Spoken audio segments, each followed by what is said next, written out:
Estoy muy contento de cómo ha sido el año, porque cuando empecé el año llevaba 4 meses con una lesión de rodilla, que era un edema óseo justo aquí en la rodilla derecha, en la zona condromalancia. Salí de la lesión, empecé poco a poco a coger forma y el objetivo, pues bueno, era salvar el año, ¿no? Salvar el año, poder conseguir una medalla, pues bueno, para poder asegurar la beca para el siguiente año. Y bueno, y lo conseguí. La parte final del año ha sido, vamos, exitoso porque no me lo esperaba, sinceramente.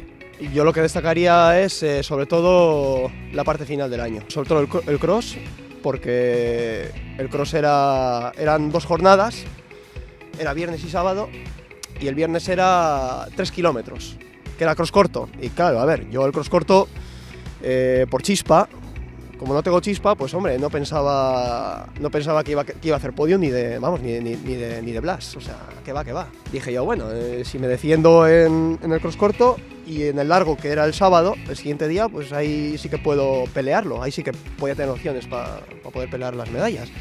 Pero bueno, oye, el cross corto salí adelante, me vi adelante y al final, joder, cuando llegué a meta y llegué y quedé tercero y la verdad que no me lo esperé.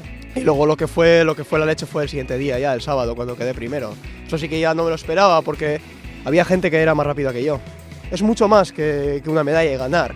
Es el hecho de que al final de cómo ha empezado el año, al final había que seguir insistiendo, peleando, no arrugándome, no...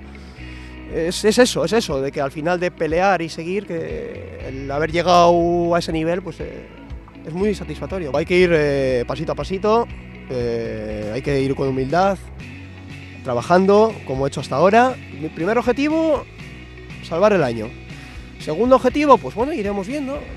Si se puede conseguir la hazaña que he conseguido este año, pues sería maravilloso. Es que el atletismo yo creo que es al final como todos los deportes, ¿no? Lo que un año te da, otro año te lo quita, ¿no? O una temporada andas en el cielo y la siguiente temporada andas en el infierno. Al final lo que hay que hacer es ser constante.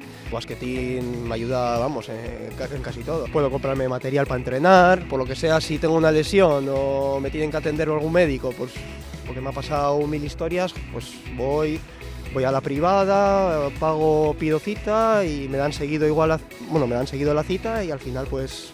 Si no es por basquetín, no hubiera conseguido la mitad de las cosas que hubiera conseguido.